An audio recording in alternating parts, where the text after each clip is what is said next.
All right. Hello, everybody, and welcome to Imperial Advisor, episode 19, first episode of 2018. Happy New Year to everyone. Hey. So we've got everyone but Andy, so we've got Justin, Baz, and Owen with us tonight. And we don't have cards to review, which is pretty weird. We might actually get to talk about something else.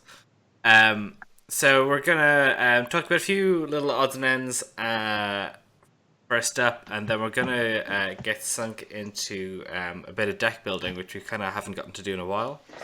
And we're gonna look at Crane, which has been requested by a few viewers, and is probably a clan we haven't talked about as much as we should, because none of us are Crane players by birth, if that's a thing. And yeah, so that's kind of the plan. We may get to play a few games to try out the deck we build, but we'll see kind of how we go in time for that. We've got a Pack South coming up soon, so maybe talk about what we sort of expect to see from that, if there's any sort of expectations, and if you were preparing for that, or indeed for the Irish Kotai a little bit further out, what should we be doing to get ready for tournaments? Baz, do you have any sort of expectations for what you think we'll see from the tournament first? Well, I mean, I wrote up a very detailed analysis of what I think the meta is going to look like, and then was brutally ripped apart by everyone online repeatedly over and over again. Anything's game. Mm-hmm. But yeah, like the first thing you kind of need to do when a tournament's coming up is have a sit down and kind of get a feel for what decks are out there and what you can kind of expect. So yeah, I did write a bit of a thing basically that went up on Christmas Day that was pure speculation and just throwing stuff out based purely on the kind of cards we got. Most of it was wrong, and a lot of people quite rightly criticized issues with it in the comments, which for me was fantastic because I just had to read through all of the things that people were saying were wrong with it and updated my expectations. So I'm delighted to see that although I sold Dragon as being quite poor in this environment, a lot of people are saying they're top tier. So I'll be playing Dragon apparently. Great. Owen, what about you? Any thoughts on kind of what we might see, or how you would be preparing for a tournament coming up in the near future? There's a gentleman's agreement going around at the moment. Everyone just bids 5 all the time, and I would like to see that come to an end. Start putting the pressure on, guys. Start locking in the sleeper. Bid 1, take the kicking you get in turn 1 and 2, and then ratchet up the pain. It's going to be like, seriously, if you can get through the first 2 turns of them having a few more cards than you, all of a sudden, it's tap or snap time. I'm looking at this. Everyone's talking about, you're going to build 5. You're going to build 5 turn 1. No. Yeah. Put the pressure on, guys. When your advantage is in board position, do not start throwing a bunch of conflict cards into the mix, because usually their cards are better than yours, and you'd like them to have less of them. That's my first thought. My second thought is that prep requires probably playing in this game. You need to have a minimum base of games to get your gameplay down solid, and then you need to check out matchups. And that's a lot of playing games. And with this game in particular, it's not a fast playing game, and you can't even really do the magic thing of playing 5 minutes of a game, figuring out how it's going to go, shuffling up and going to the next game. You have to play these games to completion because there's a natural ebb and flow on them. Which means that playtesting is time thirsty, which means that playtesting is very difficult. So I'll be interested to see how many people. A lot of people play a lot in Jigoku. Cool. It's not exactly the same as the actual play interface. Hopefully it makes you better at spotting triggers. I don't know. Yeah, the reminders and prompts could result in people forgetting things once they're actually playing on the board. Yeah. But then you could play from home, so every game that you get in is an extra game, which is fantastic. And yeah, I think what Owen was saying is important, because a lot of the time it's actually about getting in certain situations for the first time that you've never seen before. So for me, I've been actually watching a lot of the Discord League games. I think Mind Desire has been posting a good few of them up on Twitch, and they're really enjoyable to watch. But one of the ones I've kind of been aware of but haven't really thought properly about is when Crab dropped that assassination on your last remaining small character, and they basically just set up the way of the crab. There is that window there to drop a character yourself, which isn't something that it's something I've always known, but isn't something that maybe was as cognizant for me in those situations. So having been in that situation now and seen that play, I'll know for the next time that it's an option that I can take. And I think each matchup has kind of key points like that where you have options, and if you don't realize those options are there, and that's just constant play, which with an hour-long game is pretty rough. Yeah. Justin, what's your take? On tournament preparation, I think the guys have covered the kind of the deck building and practicing. Make sure you get plenty of sleep in the days leading up. Make sure you've got plenty of water on hand during the tournament. Bring something to eat during the tournament that isn't necessarily sugary. Nuts are really good, just to keep you just topped up through the day, because 5 rings is incredibly draining. And if you're going to a Cote, you are staring at 7 rounds at an hour and a half a round. You are staring at approximately 10 hours of fairly demanding mental effort, and that will absolutely begin to tell toward the end. So making sure that you're well rested, hydrated, and have something to eat to keep your energy levels up, especially toward the final rounds, is really important. And and if you're not out getting some exercise and getting a bit healthier, that's a big deal as well. If you go out and exercising, the healthier you are, the better you'll be able to withstand long tournaments. So yeah, it's a lifestyle game. So Definitely. And I've heard like regular meditation also is one that does help. It really helps kind of focus you and make sure that you're 100% in the moment when it comes to the game. Dragon shite. No, seriously. Like if you look at the top chess competitors, one of the things that they will do is they'll break out. It's one of the mindfulness meditation apps, and they will be completely in the zone a month beforehand. So when they go in, they can just tune out all those distractions. They'll not worry about the pointless stuff, and they can just focus on what's on the board for them and what matters. It is. All of that stuff is probably more important than a lot of it, because if you look at the top games, from Worlds, you'll see plenty of people making plenty of mistakes, and that's on a top table. These are people who've gone all the way through and won.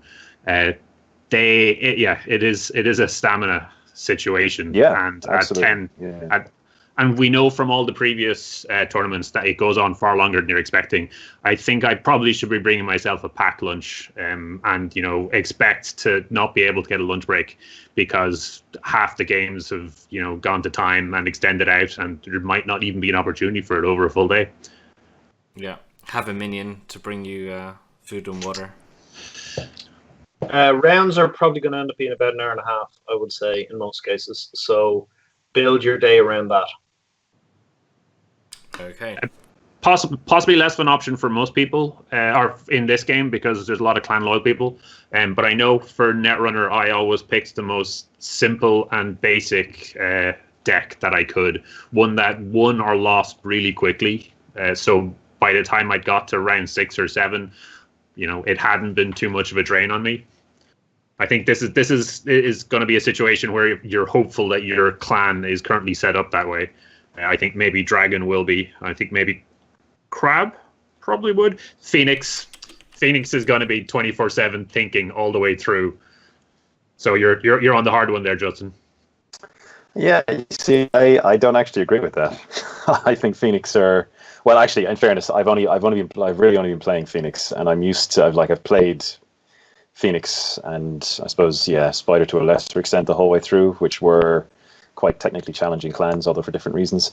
I don't know. I think as long as you practiced your clan, and I suppose one of the things about L5R is that the core mechanics are really quite an overwhelm. They dictate the game to quite a significant extent, far more than the game mechanics used to in old Five Rings, for example. In old Five Rings, it was all about the deck, whereas in new Five Rings, the game mechanics, there are some very, very kind of key and core dynamics that you can attune yourself to, no matter what kind of deck you're playing.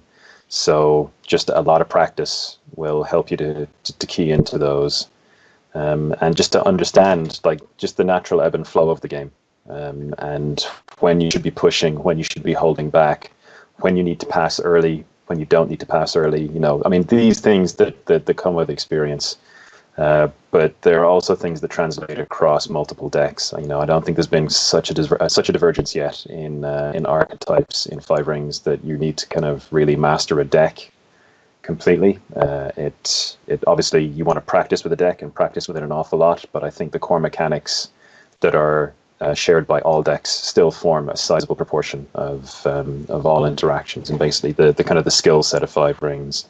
So just a ton of practice. Okay. And so there's been I haven't seen this, but you mentioned there's a bit of stuff on the new OP. There's some OP stuff on the Sixth Ring podcast. As you were talking about that a little bit before we started. Yeah, let me quickly see if I can pull up the highlights here.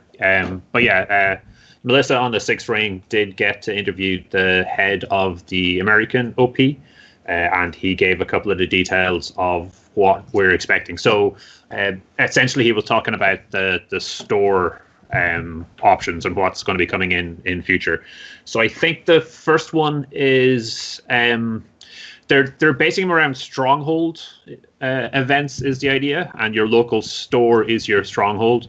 So they're putting a bit of focus on people trying to win their clan, or win their store for their clan, and going with that kind of approach. I'm not sure if they've kind of thought it through to see how else they'll expand on that, or whether they'll be giving out clan specific promotional material to those stores. I know they initially have suggested that stores could kind of team their stuff, but I don't think they've gone into any of the specific details. Let me see. One of the nice things that they were talking about is that there will be upgrade packs, which I think is really nice. The fact that while the store get their stronghold kit, they can also get an upgrade to it that will add a few more promos and will let them do larger events. What else? Yeah, so the first one in February will be called the Battle for Stronghold event. But there will be recurring stronghold kits after that will kind of change throughout the year. They have it set up at options, so stores can kind of do league events with kind of regular weekly tournaments that build up, or they can just do big ones once a month, do a big tournament. And they kind of talked about some of the promos and stuff that are coming up. So I think there's a few more of the textless champions for the initial one, and then they're going to have some roll cards and some other stuff like that. It is definitely worth having a listen to the Sixth Ring. To their most recent podcast had that, and as far as I'm aware, their upcoming one is going to have an interview with Alex Watkins, which should be a lot of fun too. So yeah, check those out. And they look like they've put a lot of effort into it. We know FFG does seem to care about the environment and tournaments at the store level, so they have put a bit of effort into it and are putting in the support for a store to run things. So the future looks bright. Cool, that's very exciting. Anything else from Owen or Justin, Tad, or on thoughts on that? I'd love to see some stuff on the FFG website as we come into January. Start rolling out just more info, like what the first OP kits are, when they're going to be out and stuff. Because I'm sure they're really, really busy, and that's what's slowing them down.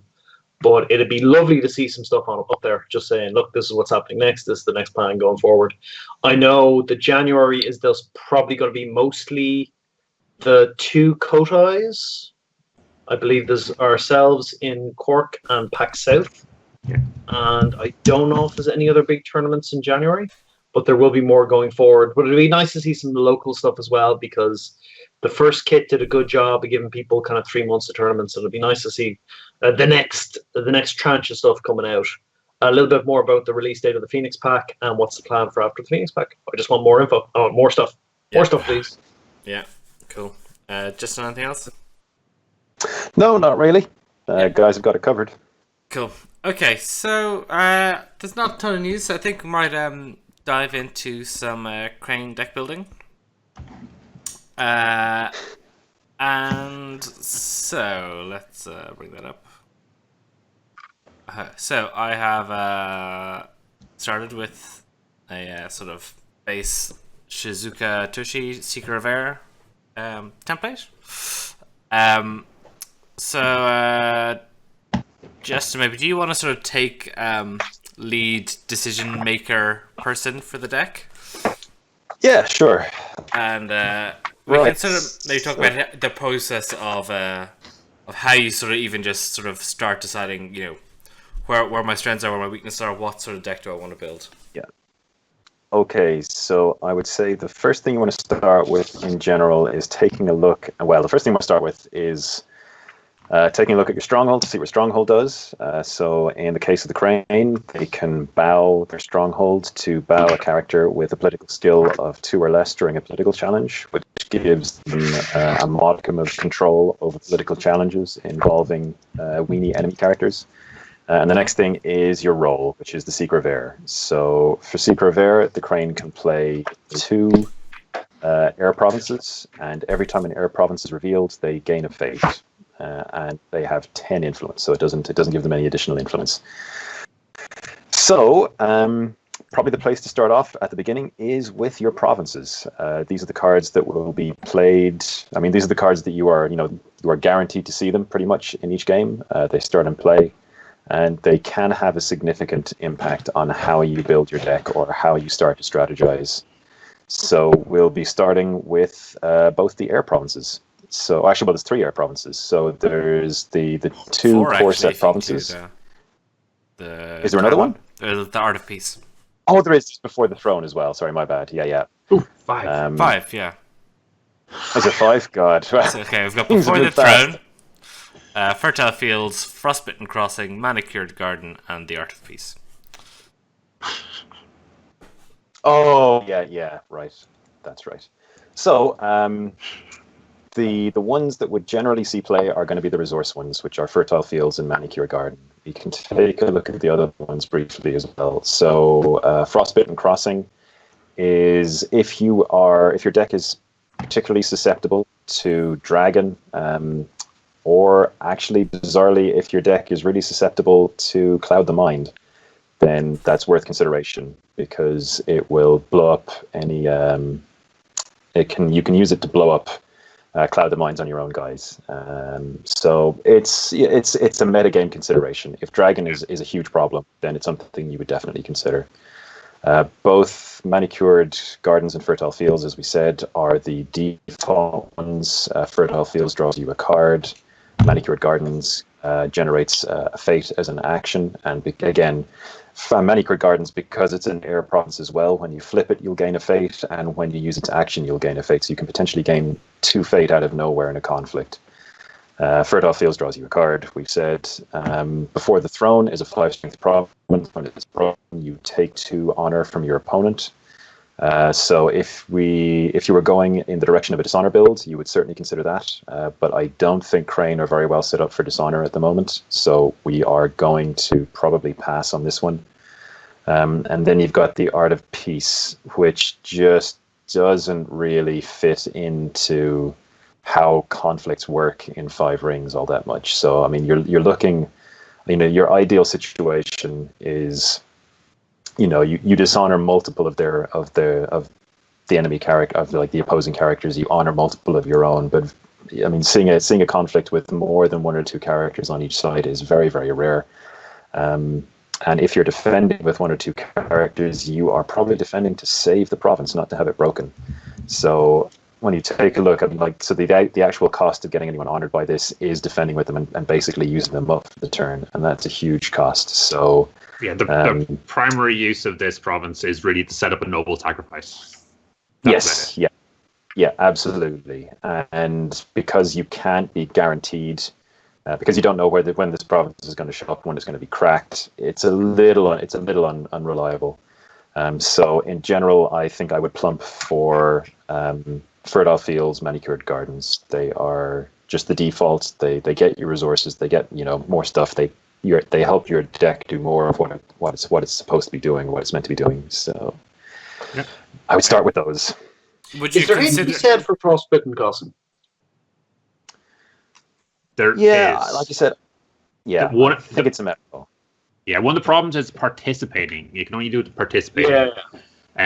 It doesn't help with Pathfinder's Blade. It doesn't help with Finger. Well, kind of helps with Finger. No, it doesn't help with Finger Jade. Both of which can just pop to cancel it. So, neither of those are particularly great. Although right now this deck doesn't care as much, does it, about Pathfinders? Like the provinces aren't massive impact.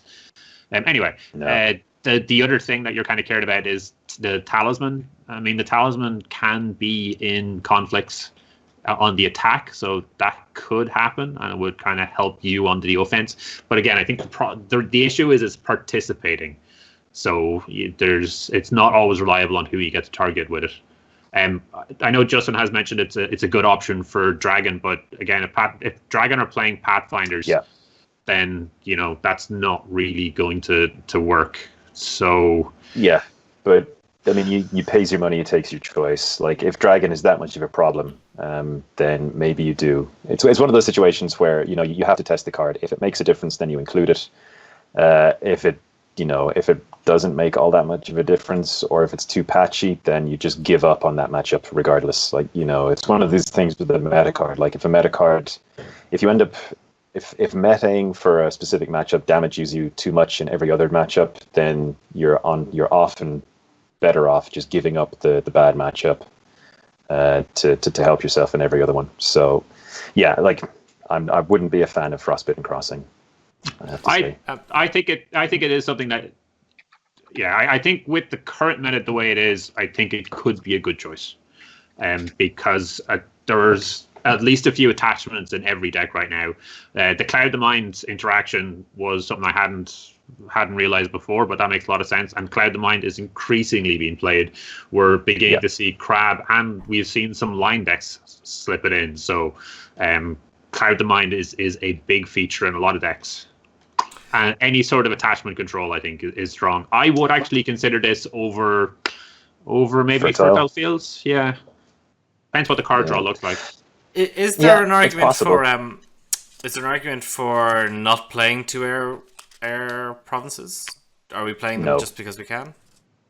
They're extra resources. That's You got a 50 if they're on your row, you've got a 50% chance on turn one of gaining an extra fate on the most important turn there is to gain an extra fate. So that ain't nothing. That ain't nothing at all. That's pretty good.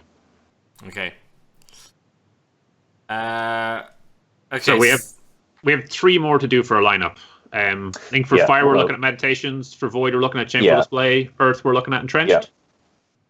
Maybe. I would say so. I would say Entrenched probably goes under the Stronghold because you should be strong politically. So you want to guard against military, and the clans most likely to break your Stronghold will be doing it militarily. So Entrenched under the Stronghold, Shameful, and Meditations is the kind of the default.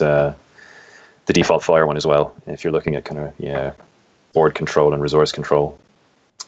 Are there any other sort of fringe considerations or contextual considerations you might swap something out for? Well, so what Meditations gives us, the other one is Night Raid, which is fine, and then you've got, is it the Blood of Onotangu, which is just a terrible, terrible province. So I don't think so. I think Meditations is just generic, and it's an action as well, which means it's reusable. So if you can defend the province, then you can create assignment issues for your opponent. I mean, Meditations is by and large the default choice at this stage. Again, I mean, Night Raid, it's so rare to see an attack against a province with more than 1 or 2 characters that your province is making them discard a card, maybe 2. and that's not great. I suppose you could make an argument for Knight Raid under the Stronghold to try and blow their hand up when they come after your Stronghold. But I think I would much rather Meditations in the field. I think Meditations will do far more to win you the game when it's out in the field than Knight Raid will under your Stronghold. So, okay. So, where do you want to go next? okay, so I suppose yes. So if we take a quick look then at the provinces and right, so we are generating resources. So that's basically what our provinces do. They generate resources, they take resources away. That's what we do. So that might in turn then inform how we build the remainder of the deck. But we'll start, we'll move forward and see where it gets us. So I guess characters is the next thing. Yeah, absolutely. Yeah. Okay. So,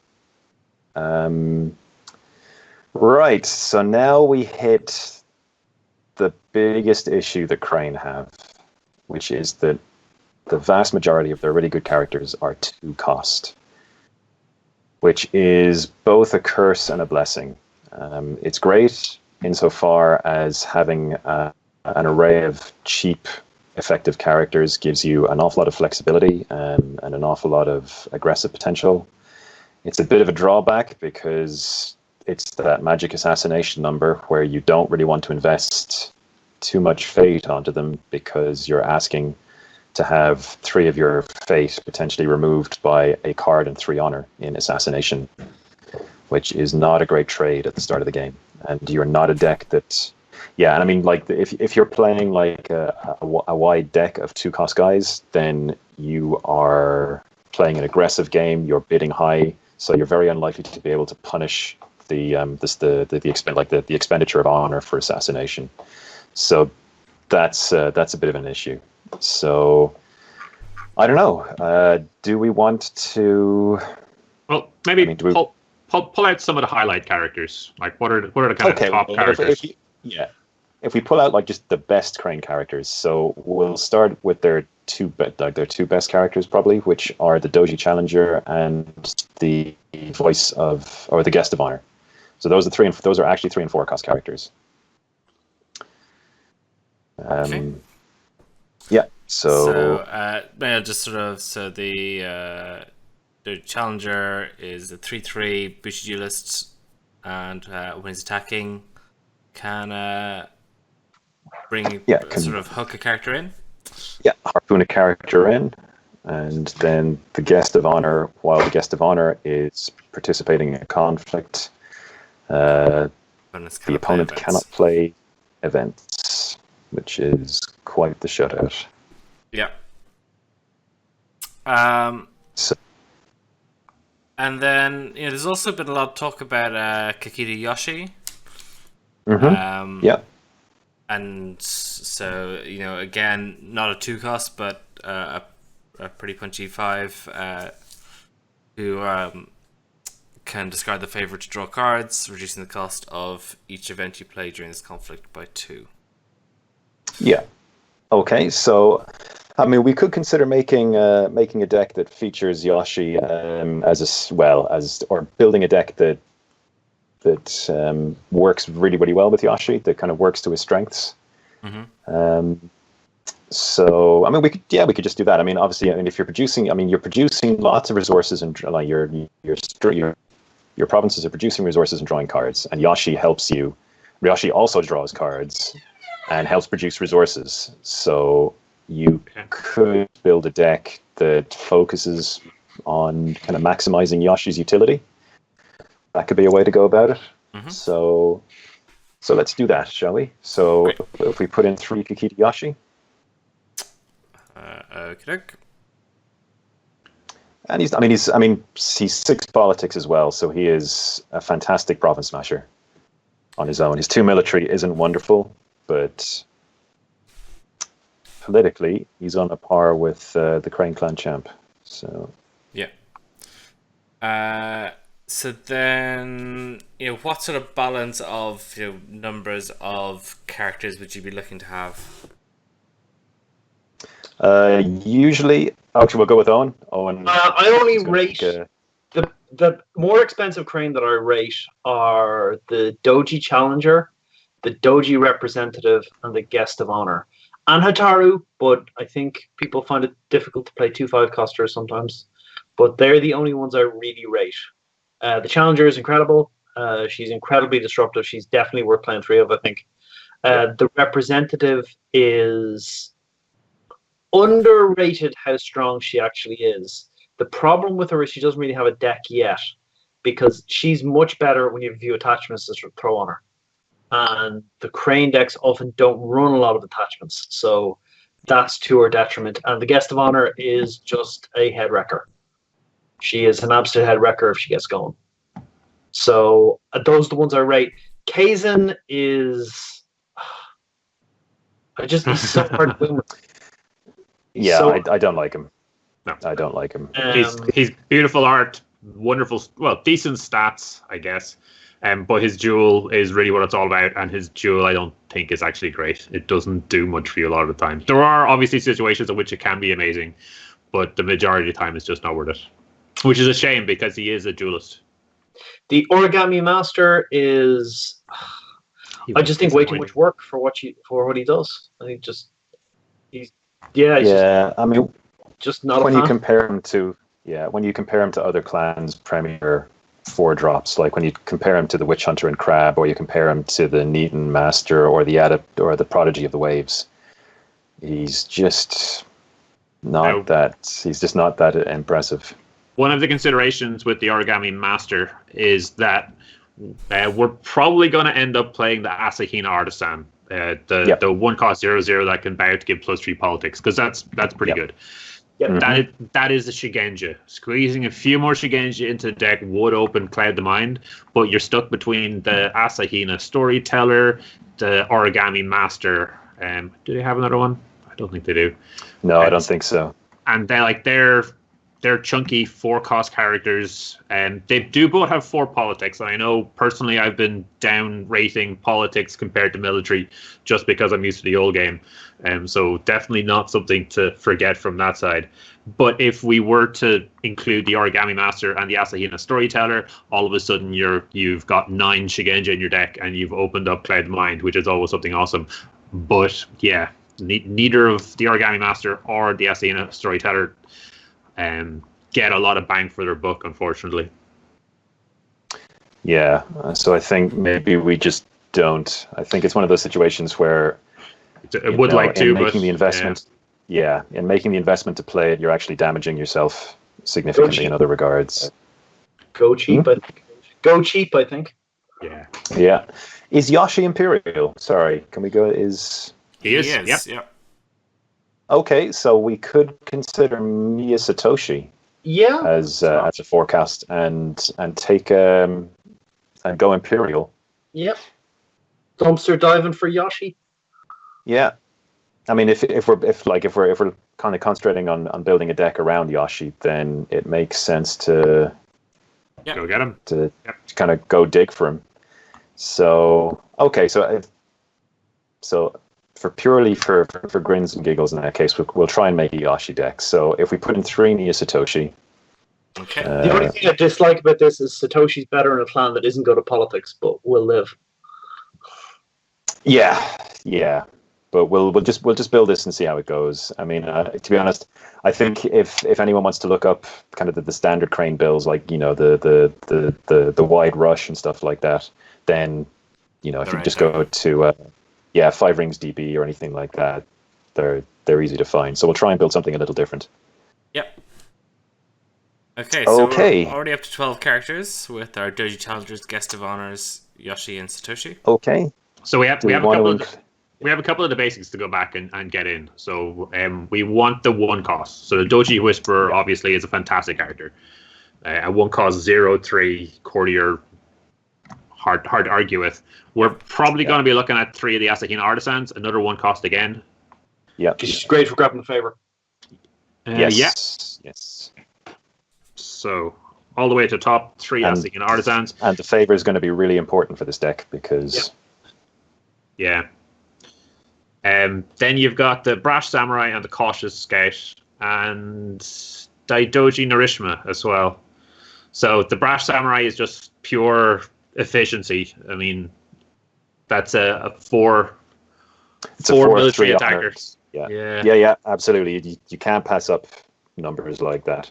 The Cautious Scout blanks provinces, and this is a pretty province-important environment at the moment. Yeah. Narishima reveals another province, which might, if we've got the resources, could actually help us get further down to what we're looking for, and gives more options. He's also 3-1 for 2. He's He's stonking value. Yeah. So are we going for 3 of those 3 cards? Yeah, we'll go with 3 Narishima as well, I think. Like Crane, you absolutely want to balance out your military and political stats as much as possible. Crane are always going to tend toward higher political, so having a few guys to balance out the military side is a good thing. Okay, I think the next thing we should start looking at is Imperial cards then. So the Crane Magistrate is the Silver-Tongued Magistrate, isn't it?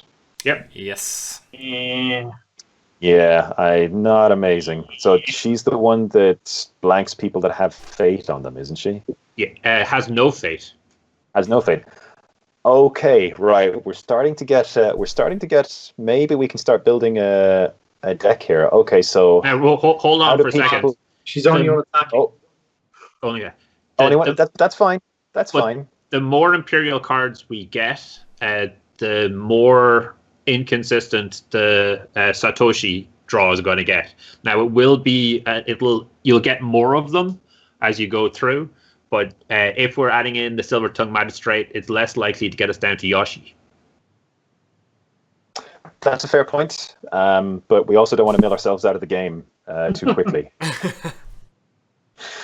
So, but it's okay. It's worth considering. I mean, the other card that we could seriously look at is Imperial Storehouse. That's an Imperial card.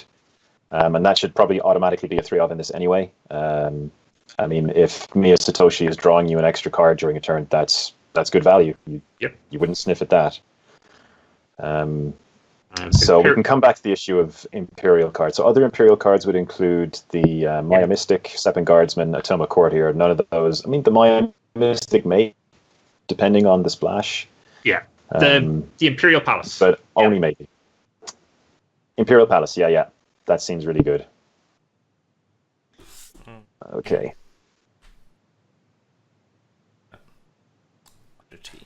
Okay. So that gives us 4 holdings, 27 characters. Now, do you want to double down on Imperial? Do you want to what's his name?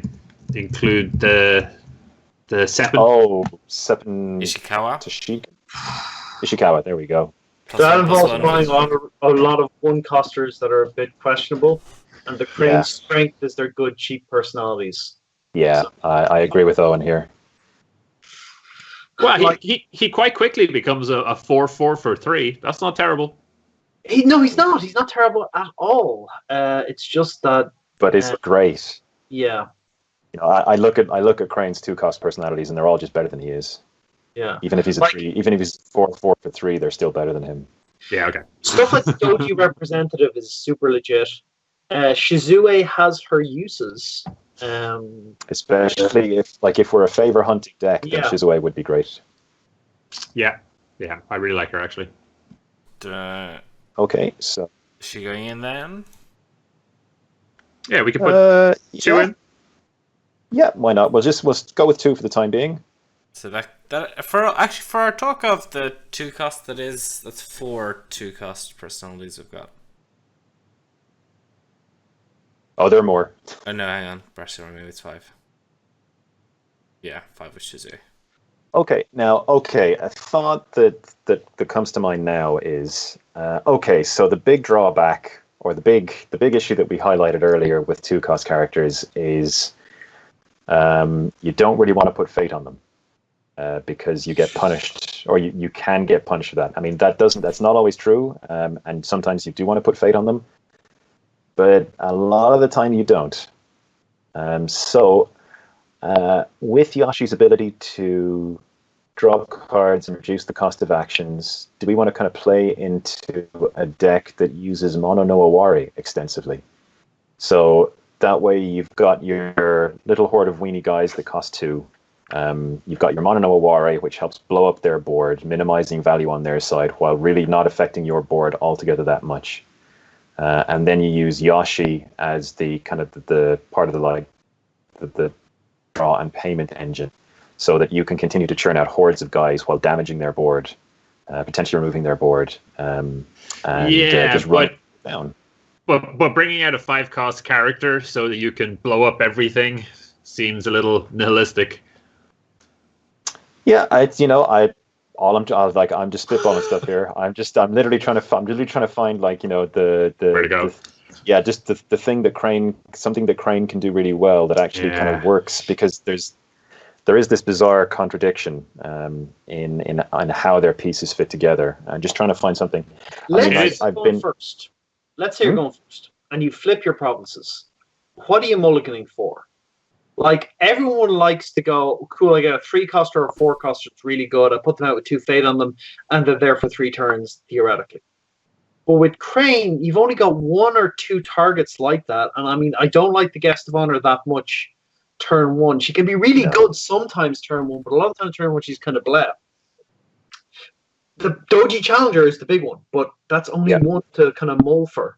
Like, can you do a build with Crane where you go 2-coster with a fate, 2-coster with a fate? I gain a bunch of fate in my turn, hopefully save some. If you attack me, I gain 2 fate or whatever. Maybe, And then next turn, I'm in a position to buy maybe some more expensive guys or put out another few 2-costers with 1 fate and just kind of build this relatively wide, dangerous board. I mean, is that the way to play? Because I haven't figured out the good build strategy with Crane, but those 2-costers have got to be worth something. Yeah. Drop bears is the other option here. If you're generating resources. Good options there. Yeah, if you're generating resources out of nowhere, you can build a wide board, you get your free resources, your additional resources, and you can drop a huge personality like, the name of which I continually forget, the amazing 0-3 with Covert. Or -3, political rival. Yeah, you drop a political rival who's just devastating. But are you going to be going? You want about 30 events, right? Yeah. As many as possible. Yeah. So yes, I mean this is the issue that Crane, or certainly that Crane seem to be having, is that they have a whole bunch of really powerful pieces, but none of those pieces really gel and work together. Yeah. So. Okay, well, we've got a few more pieces, which is why I'm going outside the box with. Okay, but I mean, anyway, just to go back to the point about Yoshi and Mono no Awari, you don't actually need Yoshi on the board for Mono no Awari. In fact, maybe ideally you don't have him on the board at all when Mono no Awari gets played.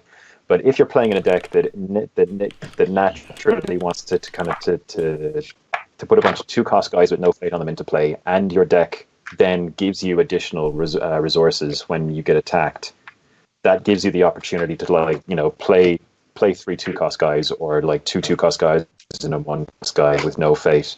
They buy their guys with fate. They attack you. All of a sudden, you pop up to 3 fate on the turn. You play Mono no Awari. You wipe their board, I see where you're going, but that unfortunately is just a straight legitimate play of Mono no Awari, which means it's a bad use of it. You want the bullshit. You want the one where you're doing it with crab, and then everyone goes except all the crab past personalities stay because of ridiculousness. You want to use it. That's totally fair. You want to use it with line. line. You're never going to be doing better than crab. So, where you play it. Yeah. Well, you can do it with line, where you play it just before you trigger your what? For greater glory. And then all of a sudden, everyone goes away except for all of your guys. If you're playing straight, you're playing wrong. Yeah, no, that's completely fair. So we'll dump that idea. Now, idea thrown out here. Well played, Baz. Thrown out here. The card may be a good addition to the deck overall, because there are situations where this deck would naturally leverage into that. But yeah, when you're not abusing it, yeah. I'm going to throw out an idea here, right? Scorpion Splash thrown in I Can Swims and Fate Worse Than Death for the Yoshi. And then basically just go, I draw all these cards all the time, and now I kill you out of it on the big turn I Yoshi. It Okay, is. that could totally work. Because we're in a clan with noble sacrifice. Yep. Now we're not the first people to suggest a Fate Worse Than Death going into Crane. It seems to be quite popular at the moment. Going that direction would mean that you're not playing Calling in Favors, which seems to be the other popular option for the deck. Yeah, that's amazing. The problem with Fate Worse Than Death is 6 influence, or 3 influence, right, for each one. So I'm looking at I Can Swim as 1. Okay. Yeah, but we've been over I Can Swim before, and but it's bad. It's a card that promises so much and delivers so little. But it's actually plays to Crane's strengths better, because Crane want to bid high to get lots of cards, and then they have a couple of tricks for dishonoring people. Not as many as Scorpion, but still. But what happens is everyone goes, oh, well, you're bidding 5, well, I'll bid 5. And then you have that cursed gentleman's agreement, which means that no one gets to play any of their cards. Bid 1. For the love of God. So... Okay, well, we got to make a decision here quickly, or else this is we're never going to. Okay, so where are we in Dynasty? Can you just check this, because I went and brought up Mono No Worry and it lost my progress of the deck. So we've got 3 Asahina Artisan, 3 Brash Samurai, 3 Cautious Scout, 3 Daidoji Narishima, 3 Doji Challenger, 3 Representatives, 2 Shizue, 3 Guest of Honor, 3 Yoshi, 3 Satoshi, 3 Imperial Grand, 1 Imperial Palace. For 33 cards, 4 holdings, 29 characters. We want, I think, Savvy Politician. Yeah. Who is just very, very, very solid. Yeah, we've been neglecting some of the... Are we playing Favorable Ground here, or are we playing Imperial Storehouse? Oh, sorry. Imperial Storehouse for Satoshi? Yeah, I put the wrong one. So that gives us 36. Wow, that filled up pretty quickly, didn't it? Who do I like? I actually think the Kabuki Hero is an very good, interesting dude. Yeah. He is not. Once he's honored. Yeah. Once he's honored, and you have the Ashihina there to go, hey, have some extra politics, man. He is pretty cool. Yeah. He's pretty cool. Expensive, because you are paying fate for it. But that said, you're getting the fate from your provinces, maybe. So in a kind of tempo-oriented game. There's Gift Giver as well. We could go 2 and 2 there, and basically be like, okay, both of these have their uses. Yeah, Gift Giver gets slated sometimes, but she really is quite strong in a couple of circumstances. Yeah, and that's 40. That's 40. Okay, well that's somewhere to start anyway. Yeah. Okay, so if we go on to the conflict side. Oh, sorry. Yeah, I suppose if we want to tell people what the Gift Giver and Kabuki do. Yeah. So I brought them up briefly. The Gift Giver, while it's participating in a conflict, give your opponent 1 fate. The opponent must choose a ready participating character and bow them. The Kabuki Hero can spend 1 fate. You get plus X military until the end of the conflict. The X is equal to its political skill, which is 2 by default, but obviously can be changed. Yeah. So, I mean, going back to the Scorpion Splash, you could run 2 Fate Worse Than Death and 2 Calling in Favors. That would be your 10 influence. Because you're in a clan that already has Noble Sacrifice, so I don't think you need to go for I Can Swim. Because legitimately, I mean, are you looking at then running kind of 7 or 8 dedicated P-Kill cards? That's way too many. Or just enough. Or just enough, yeah. Oh no, absolutely, I'm with you. Like, it's like the blood speaker in me is going, no, that's 8 is not remotely enough. If half your deck isn't dedicated to murdering other characters, like to murdering your opponent's characters, then what are you playing at? What are the other splash considerations? Well, that's our 10 influence at the moment, isn't it? But yeah, but 6, other clans. 7, 8, 9, 10, yeah. Yeah, if you're looking at the clans, I don't know. For the deck, Lion. I like Lion for it. Oh yeah, Lion is generically strong for any kind of aggressive deck. Crab as well. You can go for that classic Seeker Pathfinder's Blade setup. Absolutely. Yeah. Pathfinder's Blade and Reprieve. It's a solid combo. And then you can throw in some Mono Warrior to go with your Reprieves. Well, I was thinking either you can throw in maybe some Jade Tatsubos if you really want to shock people, but other stuff that would be handy generically handy would be just Haruma Skirmishers or Haruma, basically a few more good guys. Conflict characters. You can go kind of often a bit more military stompy, which can be nice, like the Stoic Gunso. Stoic Gunso is one influence. Skirmishers 2. The other Haruma's 1. So you get a couple of good options there. But a lot of these cards aren't actions. So if we're looking at maximizing Yoshi, then they're not going to help. No, you want to keep it to them. Despite the fact that Yoshi direction probably is completely wrong. I just it's something fun to go with. Phoenix is also an option. Yeah, for a more defensive build, definitely. Some people have been talking about the idea of not Mono no Ware, but Consumed by 3 fires. No, but yeah, that's certainly an option. No, the one that restricts you to 1 conflict, and then if you're starting to do that with display, yes, and then if you're playing display of power with that, it's a bit of a weird direction to go, but yeah, Consumed by 5 fires is an option, but we'd have to redo the Dynasty deck to squeeze Shigenja in because you can only use it when you have Shigenja. It's not going to happen. No, it's not going to happen. That's the dream. That's the dream. But yeah, and I think, and again, Waning Hostilities is one of those cards that just seems to cut directly against what Crane want to do. Like if you've got a wide board of small guys, they're going to go away very, very soon. You want to maximize their utility. Yeah, and they've got attacking as often as possible. And they've got a strong political board, and they get 1 or 2 guys going in the military, and then can do a strong conflict like that. No, this is definitely a deck that wants to do 2 conflicts. Yeah. Okay, so Crane are like old 5R Dragon. They have all these amazing cards, and then you put them in a deck, and they're all garbage together. It's true. Yeah. Right. So we're happy with our choice of Scorpion Splash for now? Yeah. Okay. Yeah. Peregrine Falco has posted his deck in chat, which is a Fate Worse Than Death deck. Quick, copy it and don't tell anyone. Edit this out. Edit this.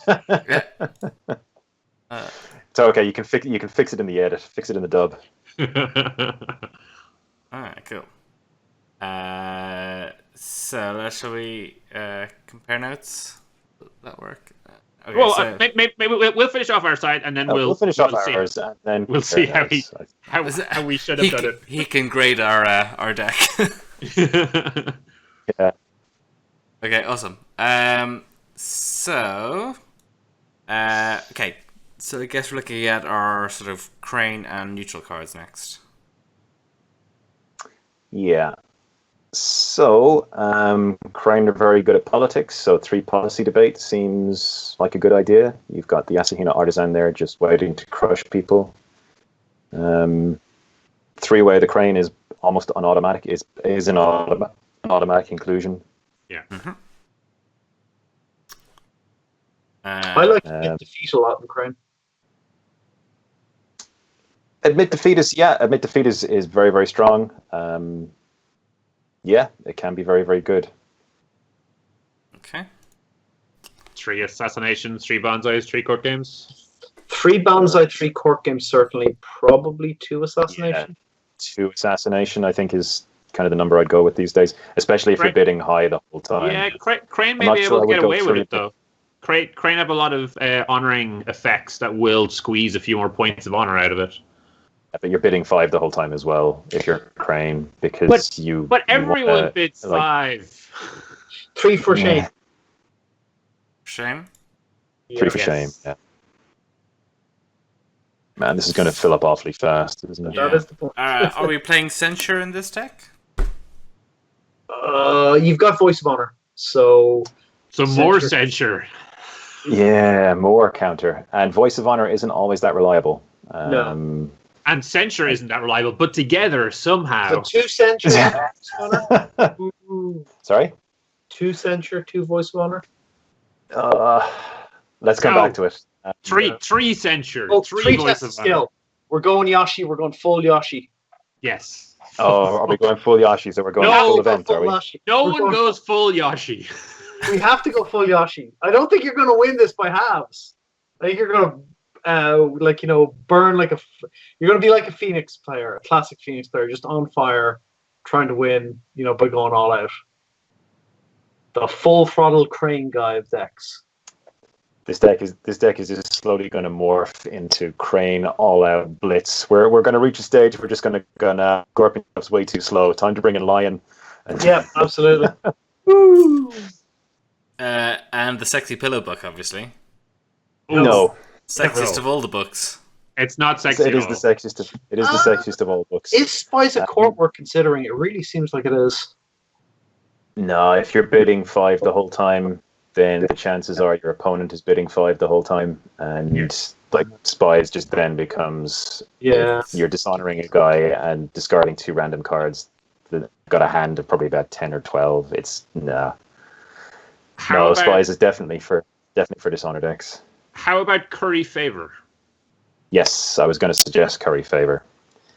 It's a Is free it- unbow. It seems kind of. Terrible. But yeah, no, I'm not saying it's How- terrible. I'm saying it How seems can terrible. free unbow be terrible? Because it's unbow at the end. I suppose. It's about grabbing the favor, right? Yeah. So yeah, it has to Or be your Defending second if you conflict. go first. Yes. But yeah, in this instance, it is about getting the favor. But is it worth it? Like, is it worth getting an extra 2 glory just to nab the favor at the end? You have to have declared 2 conflicts. I think for the deck that we're going for, maybe it's the right choice. I don't know. No, it's not. It's a bad card. I take it all back. I'm not saying it's a bad card. I'm saying I'm looking at it really hard and going, what are you doing? Yeah. What What have you done for me lately? Okay, we're up to 27. So there's also things like height of fashion. No. No. Don't want too many attachments or conflict guys. I think we'll put in a good amount of conflict guys now. Because political rival is Defoe Shizzle. And Stuart Law. Stuart Law is amazing. And they're all pretty good. So what do you want to do character-wise? Which is worth considering. No, Send Home is terrible in this game But that's what everybody thinks, huh? Huh? because it's correct. Because Send Home is Oh, okay. more or less terrible in this game. That could be. Yeah, I don't know. Like that's a lie. There are some good Send Home actions. Harmonize is great, but after that, the list starts to run really short. Well, are we playing Admit Defeat? I think so. We are 'Cause if- currently. If we're playing Admit Defeat, then Send Home helps. Because Admit Defeat is a dead card if the defender is there with their buddy. Like, you just cannot play it. So if you have Outwit, or you don't That's necessarily fine. have to be Outwit, it can be Root, right? In that case, they've committed 2 characters to defense, and you're happy anyway. I think. Yeah, maybe. Yeah. Sure. Yeah, because typically you're going to be attacking by yourself. Yeah, okay. But then do we care about Admit? Well, yeah, because if they defend with 1, yeah, okay. I see. That makes sense. Yeah, I mean, maybe the number goes down. Maybe not 3, maybe 2. Yeah, I think so. Admit defeats. Yeah. Oh, and Disdainful Remark. That's possibly the best Crane card. Of all of the Crane cards, I think Disdainful Remark is the best. And they can't play it because it's Keeper. So have we got get Noble Sacrifice in yet? We should have No, probably we at least. absolutely need to have Noble in. Yeah, we should have at least 2 Noble Sacrifice. Probably 2 is the right number. Have we got we have don't have Voice of Honor in yet. We absolutely should play 2 Yeah, of that. we were discussing that Three. in Censure. I'd say go full hog. 3. Yeah, I'd just go 3. Go 3. Censure, I'm not as sure about, but I can replay sections where you were saying it was the most abusive card in the environment, and the game is entirely dead. And which All card? right. What? Gonna throw out 9 more options here, or rather 3 cards. Fine Katana, Steward of Law, and Political Rival. And that's 40. Yeah, I could totally go with Political Rival and Steward of Law. Yep. Fine Katana, yeah, sure. Is there anything else? Okay, just because we're, if we're going weird, if we're going for, for something, if we like the favor, is it worth considering a Tattered Missive for Shizaway? It's worth considering. what are you looking for? It's way too combo-y and janky, and it's never going to work. So let's just throw it out. In fact, we can probably just take Shizaway. This deck is Probably already take fairly away out of the combo deck and janky. Yeah. No. She's good once you factor in the fact that after you play her, and if you're holding on to the favor, you keep her around forever. No, she does make sense in this deck, unless you've got something to replace her with. She's a 2-cost 1/2 who sticks around for the rest of the game. Have we put in Big Test of fingers Skill crossed. yet? Yes. We should have. Oh, we have. Okay, that's fine.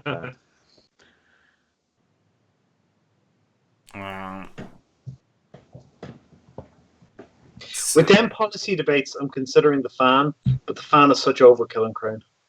Yeah, I agree. You want to be shoring up your You could run Kakita Your weak- Blade instead of Fine Katana, but I kind of prefer Fine Katana. Well, it's free, but Crane do produce an awful lot of fate. Yeah. So maybe Kakita Blade is better because it helps you in both areas. It helps you militarily and it helps you politically, in duels anyway, with policy debate. Free is Have too any good. Duels? We're not playing duelist training Policy for a debate. start.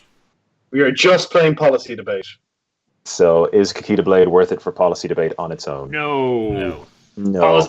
Policy debate is all about picking on their lowest political guy. That's not a problem for Yeah, Crane. and if you've got an Asahina Artisan on the board, then you are automatically winning that. Not automatically, but you would have to be a favorite to win.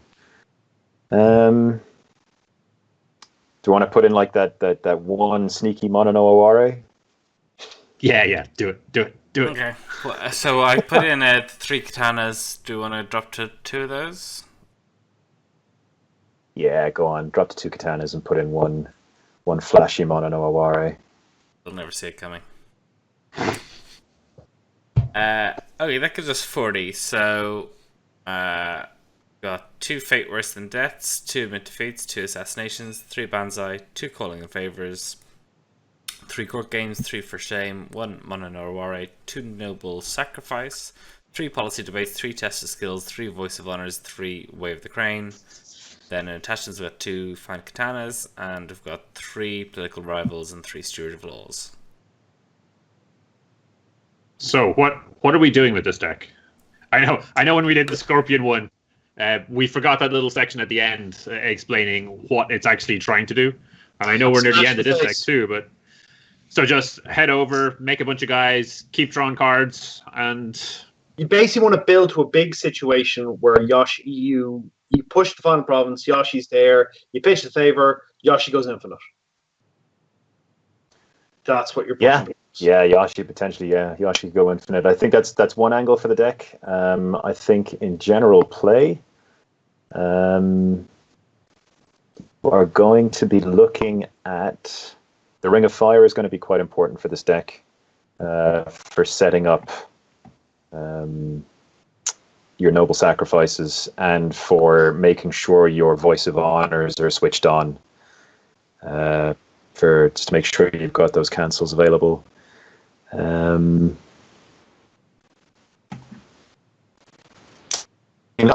are there any cards that we haven't included that we maybe should? Like the Academy, is it the? No, the storehouse is better than the academy most of the time. Yeah, I mean, I tend to agree the Storehouse is better than the Academy, especially if you've got Satoshi in the deck. Should Satoshi be in the deck anymore? Are we just kidding ourselves with that? I think it's hilarious more than it's good. But no. So Satoshi is a decent character, right? You get Satoshi out. What actually happens once you trigger it? You're either gonna get the Palace, a Storehouse, another Satoshi, or we're not running or Yoshi. Like those are all great situations. That's not bad. That's not terrible. Yeah. Yeah. Okay. He's certainly worth testing. It's worth testing out. Absolutely. I mean, you're not going to be trenching up junk anyway. Yeah.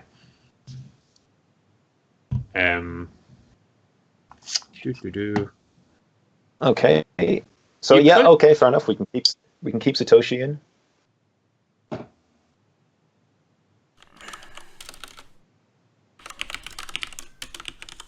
It's just buyer's regret from now on, purely. Yeah. I mean, is the next step testing this out and seeing how it plays? I think we kind of have to. Yeah. Yeah. All right. Will we set up a game then? Yeah. Okay. Maybe I'll just go for like a break in the stream while I get that set up, and then we'll be back. Okay, so we'll be back in a couple of minutes just while I get that set up.